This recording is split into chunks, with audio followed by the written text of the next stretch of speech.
All the world is a stage, indeed. I get to perform at all sorts of places. School assemblies, libraries. Every situation is different. People's homes, people's backyards, county fairs, festivals, state fairs, church basements. You know, I've done so many shows over the year on school tours. I used to tour all over the country for about 13 years. And I found myself on stages that had nothing more than a little light bulb on a string in some little town in South Texas. And the next day I'd be on some stage that had beautiful, I mean, the whole works, lighting and everything. I'd be traveling around doing programs, sometimes 13, 14 shows a week, 800,000 miles of driving a week. It was killer work. It was difficult sometimes, but it was a joy. I loved it. Did it for 13 years. My wife, when we got married, she traveled with me for quite a few years. It was so much fun to see the country. Our honeymoon started off, we got married in Minnesota, and we started off and went to Wisconsin Dells for our honeymoon. We had about 3 days there. And then we traveled on to Buffalo, New York, and into I think our tour started up somewhere near Niagara Falls. We saw that. And for 6 months, we zigzagged across Pennsylvania, Delaware, Maryland, Delmarva. If you're from out there, you know where that is.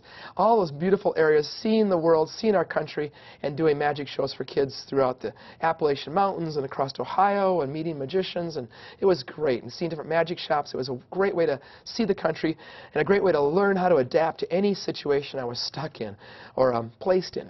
Because sometimes situations weren't always the best. I remember one principal said, "What do you need? What do you need?" We got it. It's a big old classic stage somewhere in Pennsylvania. Big old stage, probably built in 1920s, 1930s.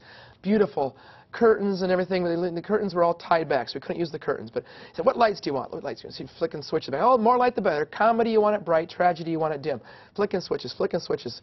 Nothing came on. Finally, flick and switch. I could hear him back there slamming up these big old, you know, giant things. And finally, one little light comes on, kind of right about here in the center of the stage, and he comes out and goes like, "I guess that's what we got." And I said, "That's fine. We did our show."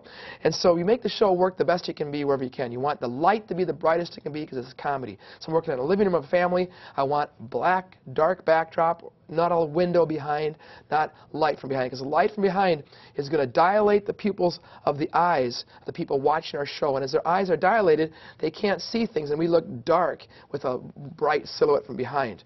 So we want to keep the show bright for comedy, because we're doing the fun stuff here. Now, I like to set my stage, put a line of tape down, masking tape, in a library. Put that line of tape down. People know where the front row is. It could also be a string tied on both ends. I've seen lots of other people do different various things. Masking tape is the easiest thing for me. It doesn't move, can't be moved by the children. And they come up and they get things, oh, right up to the line, got nice and close. I like them no more than 3 feet away. This is where my front row of kids are sitting, and here is where I'm performing, right here. I like to work out in front. The old style of magician back in the 30s, 40s, 50s was to have a table quite often and work from behind their table. I work next to my table, or my table is behind me. I'm just back here to grab a wand, and man, we're on with the show. I'm here to set something down and grab the next thing. Let's get going. Let's move on. Let's make the magic happen. Everything's happening out here. It's big. It's exciting. It's not going to be happening with me 3/4 of my body behind a table, and all they see is me doing things like this.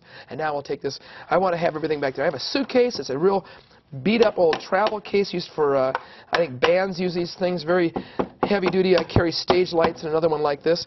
Got them really cheap, very thin material. Put the beautiful sparkly material on the front to cover that. It's duct taped into the back. Duct tape, a magician's best friend, locked in place there. This thing has to be changed every so often with the new duct tape. But this material is great. It's best to buy this stuff around Halloween time. You get these wonderful star patterns and what do you call this, metallic type material. On my bird cage, I have a beautiful metallic that just, it doesn't wrinkle. It stays like this, looks great, and it lets the bird breathe. The light comes through to the bird. It's transparent. You can see right through it. I don't know if you can see my hand there, but from this side, it's very transparent. So the bird is in his cage looking out, can see everything, but kids can't see what's inside there. And yet the bird also gets air and light, so but also it's privacy, which is important for the bird. It doesn't get bugged a lot, but it's also important for the bird, so it's a surprise when the bird comes out. No one suspects something's hiding underneath that magical looking object. My birdcage sits on stage over here on a stool or a chair. Sound system right over there on a cart of some sort. So everything's off, and in the middle of the stage is wide open with me making the magic happen. And man, the show is exciting. Things are happening here and there. I like a lot of movement. Kids like a lot of action and excitement. So they want to see the whole actor's body. We are actors playing the role of a magician, Mr. Robert Houdin said. And so definitely we want to be out in front where they can see the entire actor and the magic happens right out here with our kids next to me on either side, or a whole bunch of kids come up on stage, however we do it. Get those people so they can see it. Table's all back. Stuff handy, ready to go, in little slots, little compartments, everything's ready to go. Stuff's put away. The show you saw basically on this tape takes me, if I'm in a rush, 10 minutes to set up. 10 minutes. Set up. A lot of it's set up as I tear down, put away. Tear it down in about 10 minutes. Put the hot dogs back in their spot. Put the mustache back in its spot. The various props go in their spots. Now, on this tape, I did a few things that weren't in this show from other routines that I've done. So you kind of get to see a whole mishmash of fun tricks. But I like to have a half hour to set up. I like to arrive half an hour early. Most libraries and places in their contracts say, please arrive 15 minutes early so they aren't worrying about you and stuff. But I like to be a half an hour early so I can set up in 20 minutes, and the last 10 minutes before the show, I can do deep breathing exercises. No, I just can relax and rest. Real actors in a theater setting, whether it's Broadway or here in Minnesota in the Guthrie, place like that, will sometimes spend half an hour or more getting into character. They care about their audience that much. They study and prepare and get ready and think about what they're going to do. Get ready. Well, for me, I've been doing the show so many years, it's like vaudeville. I have 3 different acts. I have a lot of different things I do. I travel around. It's just ingrained in me how to do the tricks. And I'm used to bouncing off what happens, the situations that can happen. So a kid comes up and you get an odd situation, just carry on. You play with it, you improvise, you goof off, play back. If it's a child who really is trouble, you get up here, have them do a real quick trick and send them right back, and then go back to the routine you wanted to do and get that kid up there and make the magic happen for the audience. So we want to be set up fast, tear down fast, and have a little bit of leeway time so you can hit the room over there if you need to, relax, and then as your audience starts trickling in, you're not still set up in front of the audience. Boy, that was the hardest thing about doing those school tours years ago. I would quite often be setting up as the audience was already sitting. There'd be 2, 3, 4, 500 kids sitting across the bleachers at a high school, a junior high, an elementary school, and I would get there 5 minutes till showtime because the agents quite often would set these tours up with impossible driving distances between these towns. And you get to the town, you race to get in, you drag your equipment in. I was setting up in front of the audience, and that was my recurring dream or nightmare for many years, was setting up in front of an audience and then having them start to walk out because I'm not quite set up in time. And maybe, I don't know, that's it. But I care about my audience. I want them to have a good time. I want them to have a good show. So now that I have a little more control of my schedule, I'm not working for the agents as much. I do have an agent send me work all the time, but it's not like the school tours where you're out for a long period of time following a route sheet that is set up with impossible odds to meet. So I've learned to set up fast, pack up fast, make the tricks look big. Everybody talks about that. You want the trick to look big. Something as simple as a spider coming out of a book. That's not a very big trick. It's a thin little book and a thin, small little spider.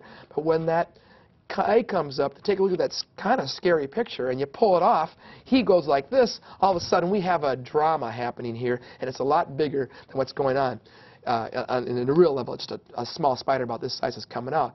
But when you have that child reacting to it, all of a sudden the production has become bigger, in a sense. So that's a little bit about staging. I direct my kids where I want them to be, and generally they follow. Quite often you'll have somebody just wants to creep forward or walk around in front of you, and you just got to ask them to come right back and sit here and have a joke or two to say, you want to make sure you face the audience and throw something at you. Make some kind of a line or play with them and stuff. Oh, or another favorite thing I do if there's a kid trying to sneak up around me and see what I'm doing so they're actually blocking the audience, is I'll say, oh, come back here. You can see it from behind to see how the magician does it. So they're not going to catch on, because I know they're not going to catch on seeing me from behind, whether it's the SpongeBob's or whatever it is, but that'll be my excuse to them to help them focus on, oh, if I stay back here, I get a backstage view, So give them a benefit for following along and doing what you're asking them to do. Hope these have been a few good tips.